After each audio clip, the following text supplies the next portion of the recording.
Oi pessoal do Filodoxia, aqui é Thiago Aribarne com uma resenha crítica sobre 1984 de George Orwell, por Lorisvaldo Borges da Silva. Vou deixar o documento aqui linkado abaixo do vídeo. Lembrando que essa resenha crítica, esse áudio aqui, não exclui a necessidade da leitura da obra original, beleza? Então, bora lá! 1984 é o último romance escrito por George Orwell, pseudônimo assumido por Eric Arthur Blair, 1903-1950, escritor de origem indiana e educação tradicional inglesa, responsável pela criação magistral desta, que é uma das obras mais importantes do século XX. Escrito nos últimos anos de vida e publicado em 1949, alguns meses antes da morte de George Orwell, 1984, com 65 traduções, está entre os 10 livros mais traduzidos de toda a história. Falando em história, ela se passa em Londres, e essa Londres não pertence mais à Inglaterra, e sim à Oceania, uma das 3 nações que vivem em constante guerra. O aparelho ideológico do Estado tem como lema: guerra é paz, liberdade é escravidão, ignorância é força.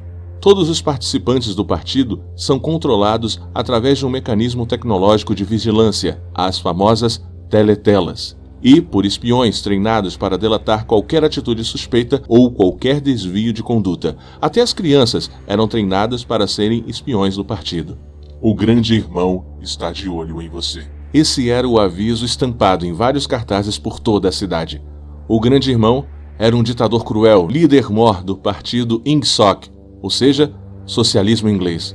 Ele estava no topo da pirâmide social da Oceania. Os proletas eram obrigados a amá-lo e conviviam com sua figura estampada nos cartazes pela cidade, avisando a todo momento que todos eram vigiados. O governo da Oceania era dividido em 4 ministérios. O Ministério do Amor, que era responsável pela espionagem e o controle da lei e da ordem. O Ministério da Pujança, que era responsável pela economia. O Ministério da Paz, responsável pela guerra. E o da Verdade, responsável pela imprensa e, acima de tudo, responsável pela alienação e pela falsificação de documentos, assim reinventando a história de acordo com a vontade do partido. O governo totalitário se afirmava e mantinha seu poder a partir de uma pirâmide social bem definida. No topo estava o ditador, o onipotente grande irmão, o Big Brother. Mais abaixo, os membros do partido e no final da pirâmide, os proletas, que viviam abandonados, passando fome, entorpecidos pela bebida e distraídos por atrações toscas e sem conteúdo reflexivo algum.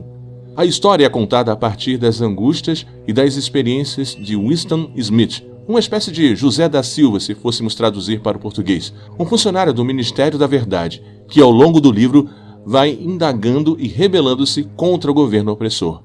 Winston, assim como todos do partido, era controlado por todos os lados. Tinha a obrigação de se apresentar à teletela a todo momento, em casa, no trabalho, além de ser abordado por agentes nas ruas se estivesse fora do horário previsto de estar em casa. No fundo de seus pensamentos, Winston mantinha acesa a chama da crítica, da subversão, contida, quieta, mas que pouco a pouco foi tomando conta de sua vida. Na primeira parte do livro, o autor retrata o início da revolta de Winston. Ele, como trabalhador do Ministério da Verdade, onde tem a função de reescrever a história de acordo com a vontade do partido, se vê constantemente indignado com a opressão e o totalitarismo praticado pelo governo. Winston fica revoltado, pois se vê reescrevendo a história como a de pessoas que existiam há pouco tempo e pouco depois já não existiriam mais. Até a língua, sim, até a língua antiga estava sendo constantemente mudada, alterada, dando lugar à nova língua ou nova língua, para causar mais confusão e facilitar a manipulação mental e psicológica, tanto da história quanto dos indivíduos. Isso o deixava com um caráter cada vez mais contestador, mesmo sabendo que isso é uma falta grave, considerado o crime-ideia, que é passível de morte, ou seja, pensar, ter ideias, era um crime passível de morte, e Winston sabia disso. Mesmo sabendo que era vigiado e a polícia do pensamento poderia lhe flagrar a qualquer momento, ele usava de artifícios para burlar um monitoramento estatal. Por sorte, a teletela de seu apartamento estava em uma posição que não dava conta do todo do espaço em que Winston vivia, e ele aproveitou para começar a fazer uma das coisas mais perigosas para aquele regime: registrar suas memórias e lembranças em um diário comprado em uma loja que ele, como membro do partido, sequer poderia frequentar. A partir daí, as subversões de Winston aumentam em grande escala, pois consegue se aproximar de Julia. Após a ida a um antiquário e descobrir que era uma área não tão vigiada pelo partido, Winston acaba desconfiando de uma moça que o seguia, e essa moça era Julia. No dia seguinte, ele cruza com ela e a moça, em um movimento rápido, desvia o foco da teletela e entrega um bilhete para Winston escrito: "Eu te amo. Eu te amo." Desse momento em diante, os dois passam a se ver constantemente às escondidas, burlando a lei do Estado que impedia que o sexo fosse praticado se não fosse para a procriação. Quando o caráter revolucionário e contestador de Winston estava formado e ele já planejava outras ações, vê-se traído pelo recém-amigo O'Brien, que fingia-se de agente duplo e membro da resistência ao partido, inclusive ofertando a Winston uma Emmanuel Goldstein, grande opositor do partido que sempre aparecia falando do partido nos 2 minutos de ódio, uma espécie de momento de catarse, de afirmação dos afiliados. A figura de Goldstein era a figura contestadora, que só aparecia naquele breve e pequeno momento de grande ódio e comoção nacional. Mas, como os partidários eram tão assujeitados e estavam em constante vigilância, execravam essa figura sem prestar atenção nas verdades que ele acabava dizendo. Todos eram compelidos a ofender e execrar Goldstein para manter sua posição no partido e não serem acusados de traição. Traição.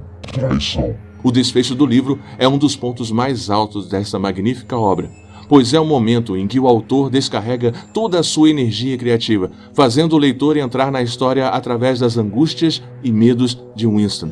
O'Brien, fingindo-se de amigo, ludibriou Winston e Julia, levando-os a caírem em uma armadilha, sendo separados e depois torturados na temida Sala 101.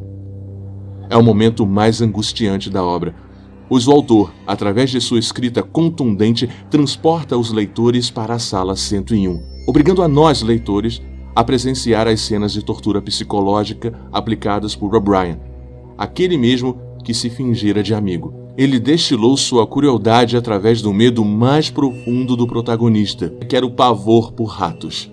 Ratos estes que devoraram sua mãe já com o corpo morto. O'Brien ainda tripudiava, dizendo a Winston que os ratos iam se lançar sobre o seu rosto e começar a devorá-lo. Às vezes, atacam primeiro os olhos. Às vezes, abrem caminho pelas bochechas e devoram a língua. Tomado pelo pânico, Winston, após resistir às torturas de O'Brien, não conseguiu resistir ao pavor causado pelos ratos e acabou traindo a Julia, traindo a si mesmo e gritando desesperado que colocasse ela no lugar dele, para que os ratos devorassem o rosto dela. A partir daí, ele sentiu-se afastando dos ratos e finalmente O'Brien conseguiu o que queria: moldar o Winston. E roubar dele todo e qualquer tipo de rebeldia. Winston termina a história conformado, afirmando que 2 mais 2 é igual a 5 sem nenhum problema e finalmente amando apaixonadamente o grande irmão.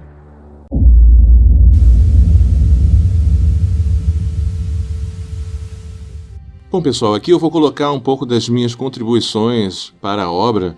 Pontuar que a questão é trabalhada, a narrativa ela é feita tanto em primeira pessoa como numa terceira pessoa. Em alguns momentos a gente está junto da mente de Julia, de Winston, e na maioria dos casos com esse narrador onisciente. Isso é um ponto importante. Para a filosofia, eu acho que cabe colocar aí Michel Foucault, a questão do poder, né? Tanto o poder em Michel Foucault quanto nos clássicos, né, do século XVII, XVI, os contratualistas, desde Hobbes, chegando a Rousseau, passando por Locke, mas sobretudo por Hobbes, que trata a ideia do Leviatã, a ideia de que o ser humano, não necessariamente ele é somente mau, mas ele é um ser humano frágil, medroso, e por ser medroso, ele é mau. Medo de ser roubado, de ser estuprado, de ser morto. Então entregaríamos livremente parte da nossa liberdade a esse estado total, esse estado totalitário. Esse estado que Hobbes chama de o Leviatã. O Leviatã é muito parecido com o que o autor nos apresenta aqui em 1984, esse estado totalitário. E puxando para Foucault, Trata-se aí do biopoder junto com as esferas ou as noções de poder mais amplas possíveis. Os corpos são controlados, o desejo é controlado, a sexualidade é controlada, assim como o vocábulo. Isso aparece muito no Ministério da Verdade, com relação à nova língua. Reduzir a língua a uma noção binária, empobrecida, sem o contraditório, sem a metáfora, é uma maneira de controlar, fazer a polícia do pensamento ser mais efetiva. Porque se eu não posso pensar contra o partido porque me falta vocábulo, me falta conceito, então eu controlo não apenas corpos, mas eu controlo mentes. É impossível pensar contra o partido nesta perspectiva. Então, nessa visão de palavras e as coisas, o poder da palavra, da etimologia, pode nos ajudar um pouco a pensar essas noções. E falando em pensamento, acho que cabe aqui também colocar a ideia do dope pensar ou do dope pensamento. É a ideia de você saber uma verdade ou que aquilo é uma manipulação e ao mesmo tempo convencer a si mesmo de que aquilo é necessário. Nessa perspectiva, então, o dope pensar tem dupla implicação. Ele está tanto no partido, no SOSING ou IGSOG, dependendo da tradução, nas suas práticas cotidianas, sobretudo no Ministério da Verdade. Eles sabem o que é o fato e se convencem que aquele fato não é real e trabalham para alterá-lo. A mesma coisa acontece com o próprio Winston, quando ele está no seu momento derradeiro de afirmar que 2 mais 2 é igual a 5, ou de mentir para o O'Brien e os membros do partido. Ele trabalha com essa chave do dope pensar para fugir da polícia do pensamento. O dope pensar, portanto, trabalha, em termos lógicos, com aquilo que a gente chamaria de uma dupla negação. Quando nós negamos 2 vezes, na verdade, é uma afirmação. Por exemplo, ninguém pode dizer que Tiago não é vegetariano.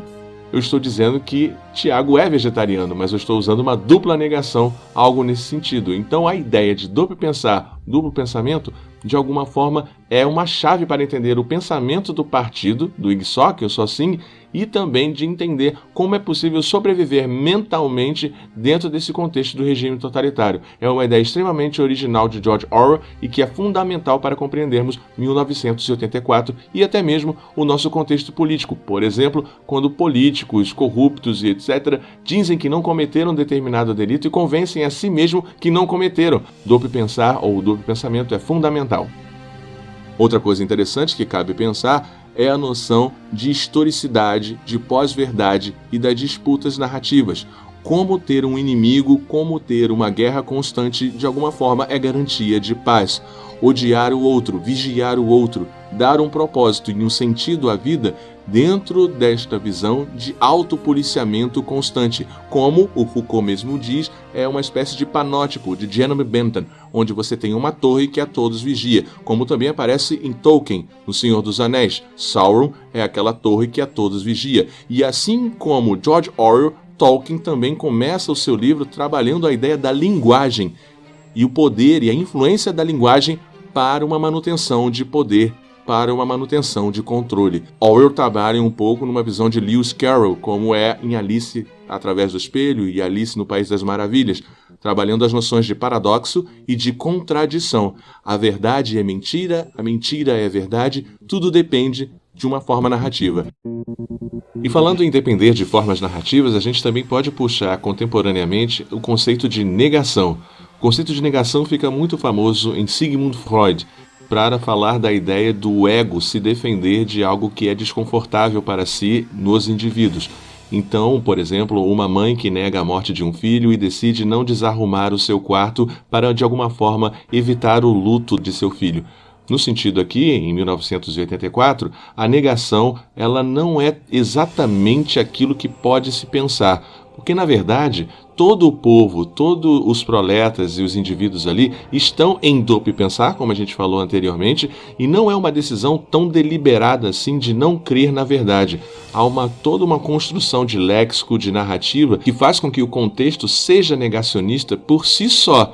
É diferente do nosso momento hoje, em que nós temos negação do Holocausto, negação da vacina, negação da realidade, número de desmatamento e qualquer outra coisa. É um pouco diferente porque a ideia de negação no nosso contexto atual, para além do livro, pressupõe uma ideia de identidade, pressupõe uma ideia de negação da dignidade da vida humana do outro ou negação da realidade, e essa negação em si guarda uma noção de confirmação de princípios identitários de determinados grupos, que eventualmente não são a maioria, são uma minoria quantitativa, mas por vezes são uma maioria com relação ao poder que detém, e não necessariamente com sua representatividade. Então dá para puxar um gancho com relação a essa noção de negacionismo, lembrando que no livro é um tanto quanto diferente do nosso contexto real, onde há uma escolha deliberada, consciente e esclarecida por negar a realidade e, em alguma medida,